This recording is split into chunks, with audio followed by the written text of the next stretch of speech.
Hello बच्चों, let's read the question. Question says a car moving with velocity of 10 meter per second can be stopped by the application of a constant force F in a distance of 20 meter. If the velocity of the car is 30 meter per second, it can be stopped by this force in four options given here. We just have to find out the solution. So बच्चों solution में हम बात करेंगे की concept की.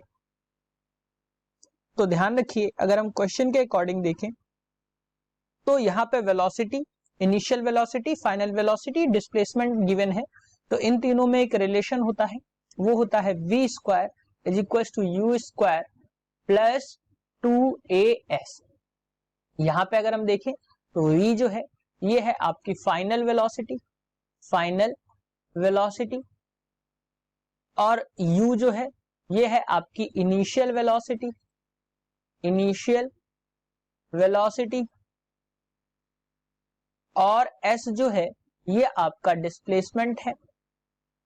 और बच्चों ये जो a है ये आपका एक्सीलरेशन है. a जो है ये आपका एक्सीलरेशन है.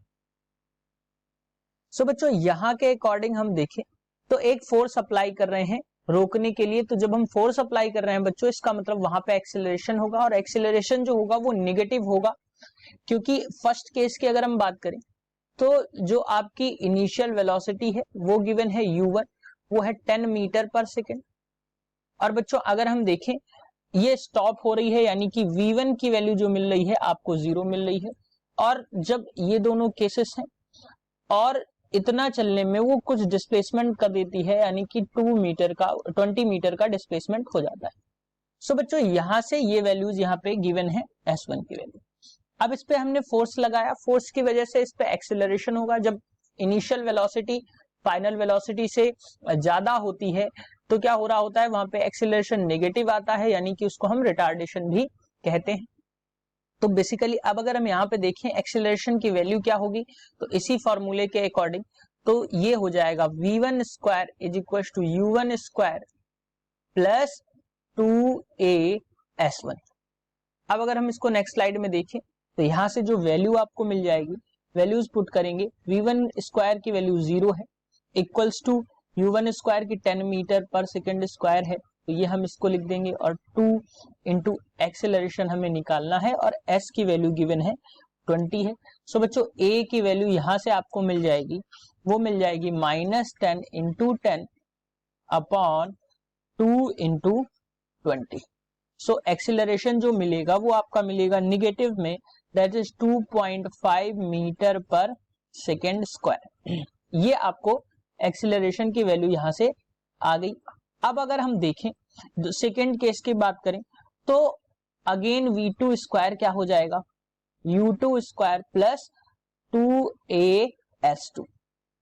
अब अगर हम बात करें v2 स्क्वायर तो 0 हो जाएगा, इक्वल्स टू u2. अब वेलोसिटी जो है वो इंक्रीज हो गई, स्पीड जो है इंक्रीज हो गई, 30 हो गई है, प्लस 2 इंटू एक्सेलरेशन यही रहेगा बच्चों 2.5 मीटर का माइनस में, इंटू s2 की वैल्यू हमें निकालनी. सो जब हम इसको सॉल्व करेंगे तो s2 की वैल्यू आपको, यानी कि दोबारा जो डिस्प्लेसमेंट हो रहा होगा वो हो रहा होगा 30 इंटू 30 अपॉन कितना हो जाएगा बच्चों 2 इंटू 2.5.